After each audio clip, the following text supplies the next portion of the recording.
Hola, ¿qué tal chicos? Bueno, este video es para ver el ciclo Brayton con otra mejora.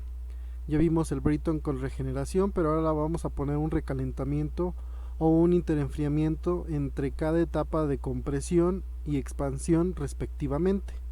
¿Con qué objetivo? Con el objetivo de eficientar la compresión y la expansión.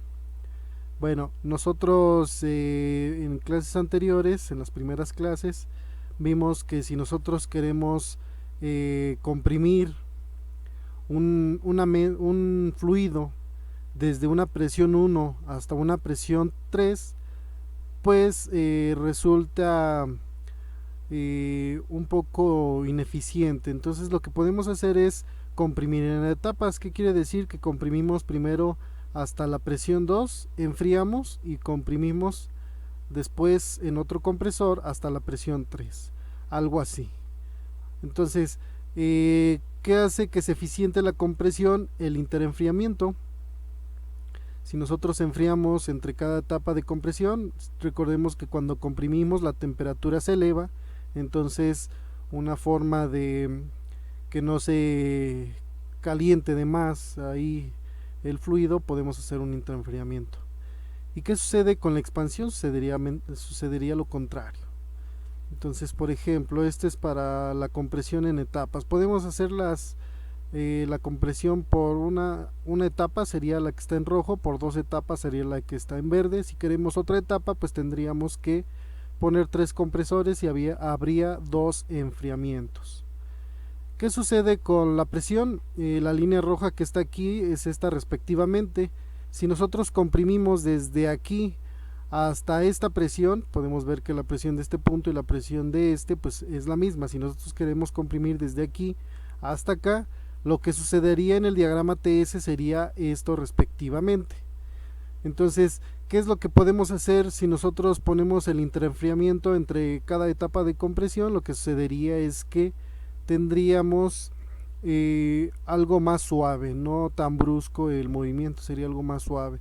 Aquí podemos ver que comprimimos de forma isentrópica en el compresor, enfriamos. Recuerden que un calentamiento es alusivo a un aumento de entropía, un calentamiento, un enfriamiento, lo contrario, una disminución de entropía. Aquí podemos ver que la entropía en este punto es la misma que está aquí. Cuando enfriamos, la entropía disminuye. Volvemos a comprimir de forma isentrópica. Entonces aquí podemos ver que este movimiento y este movimiento son de un compresor, el compresor 1 y el compresor 2. Y esta es la parte del enfriamiento.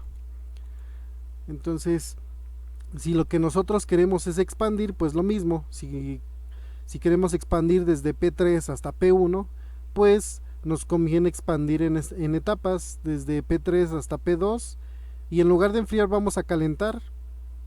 Después volvemos a expandir. Recordemos que cuando se expande se enfría el fluido, entonces habría que calentarlo para volverlo a expandir. Y lo que sucedería es algo así en el diagrama TS. Expandimos de forma isentrópica y calentamos. Entonces aquí pueden ver que hay un calentamiento, hay un aumento de entropía, y después otra vez expandimos de forma isentrópica en las turbinas. Entonces el esquema que tendríamos para un ciclo Brayton con enfriamiento, calentamiento y un regenerador sería este, donde los componentes que teníamos en el ciclo Brayton con regeneración era el compresor 1, el regenerador, este intercambiador de calor que recordemos decíamos que era hipotético nada más, no está ahí físicamente, el intercambiador de calor que es la cámara de combustión, la turbina 1 y nada más.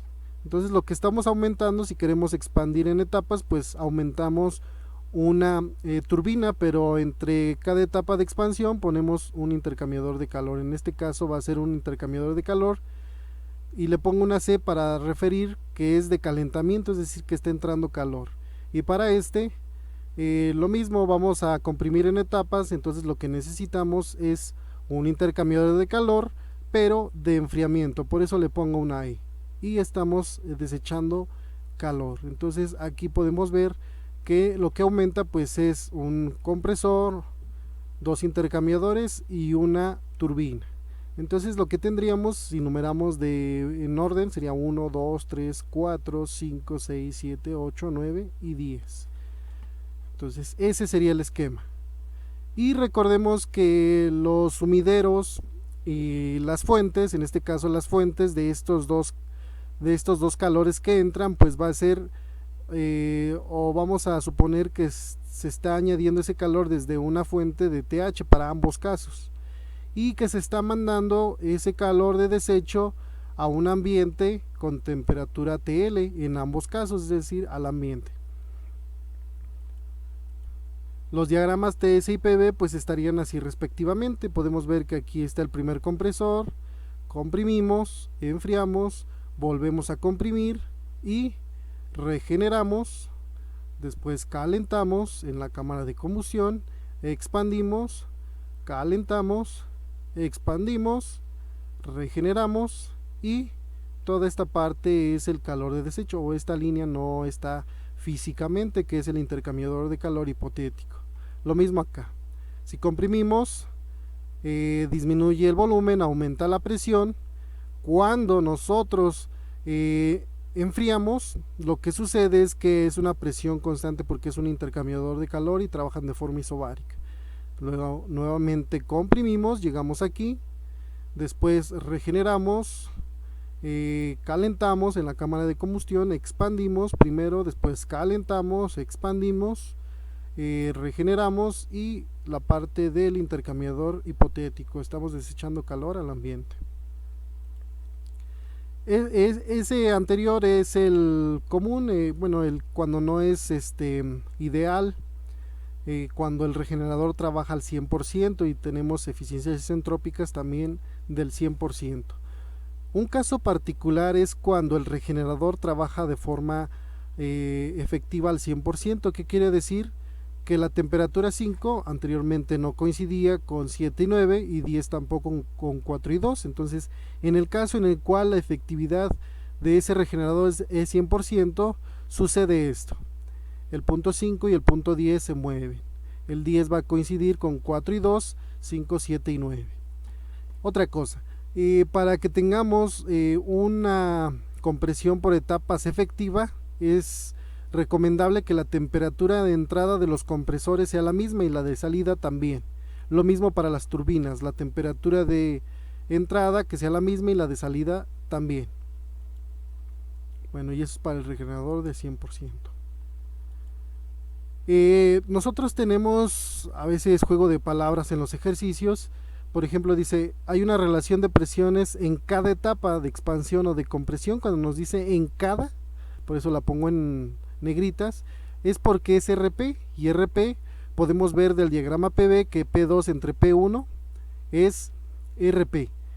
Ya dijimos que para que haya una compresión por etapas y una expansión por etapas, las temperaturas a la entrada y a la salida son la misma en los compresores y respectivamente en las turbinas. Entonces las presiones deben de ser también las mismas. Entonces la presión 1 y la presión 2, bueno, la presión 2 entre presión 1 pues va a ser RP. Por lo tanto también va a haber un RP entre 4 y 3, donde 3 y 2 son iguales. Aquí está. Y P6 entre P7 va a ser también RP, y P8 entre P9 también va a ser RP. Los inversos pues sería 9 entre 8, 7 entre 6, 3 entre 4 y 1 entre 2. Pero también nos puede decir el ejercicio que hay una relación de presiones total. Cuando está hablando de lo total, quiere decir que es RP al cuadrado. Y va a ser esto. Entonces, si nos dan el total, tenemos que sacar la raíz cuadrada de la relación de presiones que nos den. Vamos a hacer vamos a mencionar los procesos que tenemos. Tenemos 1, 2, 3, 4, 5, 6, 7, 8 y 9 componentes. Por lo tanto, vamos a tener 9 procesos. 2, 4, 6, 8, 10. No, perdón. 2, 4, 6, 8 y 9. Perdón, sí, vamos a tener 10 procesos. De 1 a 2, la compresión isentrópica. De 2 a 3, interenfriamiento isobárico. Es decir, trabaja de forma isobárica. La presión 2 y 3 va a ser la misma. De 3 a 4, una compresión isentrópica. de 4 a 5 una regeneración isobárica. ¿Por qué son 10? Porque este cuenta como 2, por eso nos salen 10 acá, porque este tiene un proceso de 4 a 5 y de 9 a 10, donde aquí está saliendo el calor y aquí está entrando.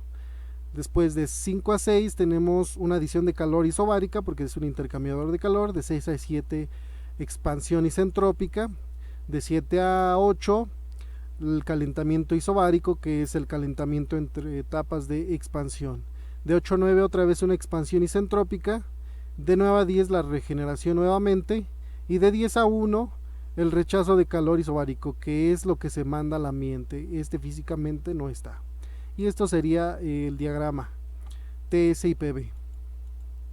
Los balances de energía. Bueno, tenemos todo esto. Recordemos que por ejemplo, para el compresor, si estamos trabajando con trabajos específicos, el balance de energía sería energía que entra menos energía que sale, igual al cambio de energía del sistema, que en este caso el cambio de energía del sistema es delta H, porque siempre vamos a considerar que la energía cinética y la energía potencial no hay cambio de esta, y que por lo tanto es nulo.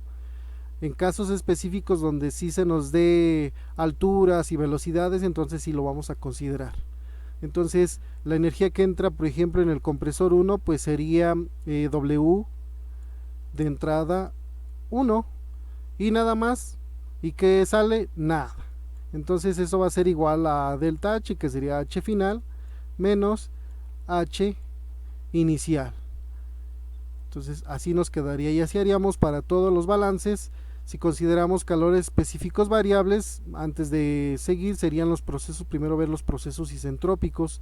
Los procesos isentrópicos solo es de 1 a 2, de 3 a 4, de 6 a 7 y de 8 a 9. Solamente ahí se van a poder usar las relaciones isentrópicas, que respectivamente son estas 4.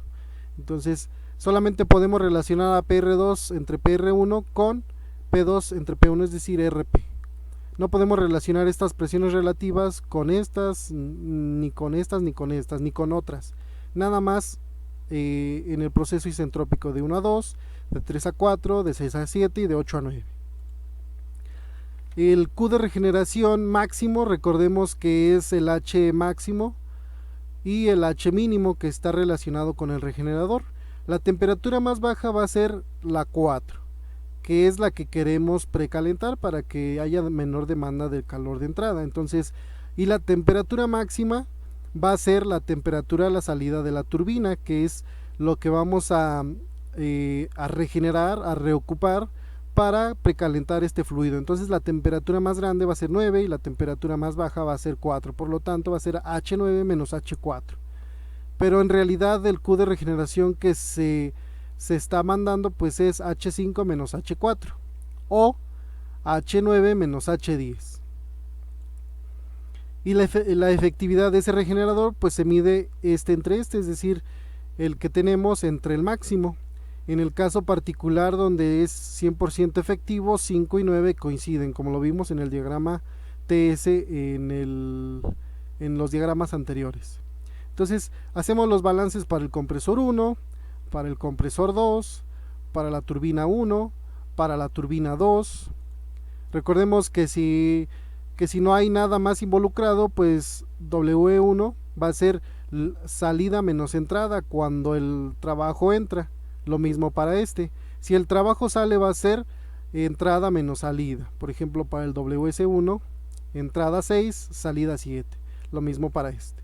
Para los calores de entrada, para el primer intercambiador de calor, que es la cámara de combustión, para el calentador entre etapas, para el intercambiador de calor hipotético y para el interenfriamiento. Si lo queremos en potencia, pues habría que multiplicar nada más por M punto a todas, porque el flujo másico es el mismo en todo momento.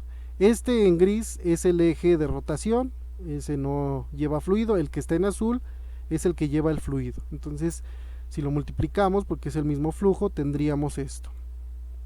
El trabajo neto pues es la potencia de salida, en este caso la suma de estos dos, menos la potencia de entrada, que es la suma de estos dos. Y si nosotros hacemos un balance de energía general, pues nos resulta que es Q de entrada 1 más Q de entrada 2 menos Q de salida 1 más Q de salida 2. Entonces la eficiencia con base en la primera ley, pues ya sabemos que es el trabajo neto, lo que obtenemos a la salida de forma neta, entre el calor o lo que nosotros le suministramos para que funcione, que es este más este. Entonces tendríamos algo así. Y nos resultaría esto. Bueno, algo así como como si fuera QS total entre QE total. El análisis exergético. Bueno, nosotros tenemos, ahora sí, 1, 2, 3, 4, 5, 6, 7, 8, 9 componentes. Tenemos 9 balances. Ya sabemos que X destruida es T0 por S generada. Y la X suministrada es esto, donde el Q va a ser el Q total de entrada. Y la eficiencia con base en la segunda ley, la cual también la podemos obtener de esta forma. La generación de entropía de 1 a 2 va a ser S de salida menos S de entrada, nada más, porque es el único mecanismo de transferencia de entropía. Entonces sería S2 menos S1, lo que resulta con calores específicos variables S2 menos S1 menos R logaritmo natural de P2 sobre P1, donde P2 entre P1 es RP. De 2 a 3 ahora tenemos un calor que está saliendo, entonces aquí es menos el Q, que tiene signo menos porque está saliendo, lo que hace que sea más entre TL. Y S3 menos S2, pues es S3 menos S2 menos R logaritmo natural de RP, pero aquí la presión 3 y la presión 2 son iguales, por lo tanto esto va a ser 0, por eso es que no aparece aquí. De 3 a 4 sería algo muy parecido de 1 a 2, porque también es un compresor. En el caso en el cual son isentrópicos, entonces este 0 y también este 0, es decir, no hay generación de entropía de 1 a 2 y de 3 a 4, solamente en el caso isentrópico. Después, de 5 a 6 tenemos que el calor entra, entonces ahora sí es menos, y este tiene signo más por menos, menos queda el menos, y sería el Q de entrada 1 entre la temperatura de la fuente, que es TH. De 6 a 7 sería algo muy parecido a los compresores, nada más que en lugar de RP va a ser 1 entre RP, porque es P7 entre P6 y la presión 6 entre presión 7 es RP, entonces el inverso sería 1 entre RP. De 7 a 8 lo mismo, muy parecido a este, nada más que va a ser de 7 a 8. De 9 a 8, que es la otra turbina. De 10 a 1, que es este intercambiador de calor. Y finalmente el regenerador, que contiene 1, 2 y 3 y 4 estados, es decir, S10 menos S9 más S5 menos S4, donde pues el logaritmo natural de P entre P pues es nulo, porque P5 y P4 es igual, P9 y P10 también. Entonces nada más nos quedan esto que está aquí. Entonces ese sería el análisis exergético para el caso de calores específicos variables. Si nosotros consideramos calores específicos constantes, recordemos que las relaciones isentrópicas de 1 a 2 está de esta forma, de 4 a 3, de 3 a 4, perdón, sería de esta forma, muy parecida a la de acá. De 6 a 7, de 8 a 9 y nada más, porque son los 4 procesos que tienen y que son isentrópicos. Después el Q de regeneración pues sería el mismo de antes, nada más que sería por el CP para el máximo, lo mismo para el de regeneración, por lo tanto la efectividad sería este entre este, donde el CP se anulan si el CP lo consideramos constante. Los trabajos y los calores serían iguales, nada más que el delta H, H2 menos H1 se convierte en CP por T2 menos T1. Si lo queremos en potencia, en tasa, pues nada más habría que multiplicar a cada una por M punto y obtendríamos en kilowatts. El trabajo neto sería igual y la eficiencia sería esta, donde si sustituimos los valores en términos de las temperaturas nos resultaría esto. En el caso particular en el cual la efectividad de este regenerador es del 100%, al igual que la eficiencia isentrópica de los compresores y de las turbinas, pues resulta que 10 y 2 coinciden, 3 y 1 también. Recordemos que las presiones Para hacer eficiente la compresión, la temperatura de entrada de los compresores son la misma, por lo tanto va a ser la misma. Y lo mismo para la expansión. Entonces, en este caso, 6 y 8 serían la misma, y T5 y T7 serían la misma porque el regenerador es 100% efectivo. Entonces, en ese caso, la eficiencia pues estaría dada de esta forma. Solamente cuando no tenemos eficiencias isentrópicas, las temperaturas a la entrada de las turbinas y de los compresores son las mismas respectivamente, es decir, T1 es igual a T3 y T6 es igual a T8. Y también la efectividad es del 100%. El análisis exergético pues sería muy parecido al anterior, nada más que el S2 circulito menos S1 circulito va a ser el CP logaritmo natural de T2 entre T1. Lo mismo para los demás y sería lo único que cambiaría. Y tenemos el caso en el cual hay una desviación del caso ideal, cuando tenemos eficiencias isentrópicas. Y lo que sucede, ya habíamos dicho que siempre el punto se va a mover a la derecha, donde a la salida de los compresores, que es 2 y 4, y a las salidas de las turbinas, que es 7 y 9. Entonces se mueve el punto nada más a la derecha a la misma presión, es decir, la presión en 4 y la presión en 3 sigue siendo la misma. Entonces la eficiencia del compresor 1 sería H2 menos H1 entre H2R menos H1. Para el compresor 2 eso sería entre 3 y 4. Para la turbina 1 entre 6 y 7. Y para la turbina 2 entre 9 y 8. Despejando, para calores específicos variables nos resultarían de estas 4. Y para calores específicos constantes nos resultarían estas respectivamente. Entonces, si nosotros tenemos eficiencias isentrópicas en el ejercicio, por ejemplo, si nosotros queremos sacar la S generada de 4 a 5 y de 9 a 10, pues para calores específicos variables es esta, pero ya no va a ser 4, sino 4R a 5, y no va a ser de 9 a 10, sino va a ser de 9R a 10 porque hay desviación en 4 y en 9. Entonces sería S10 menos S9R más S5 menos S4R.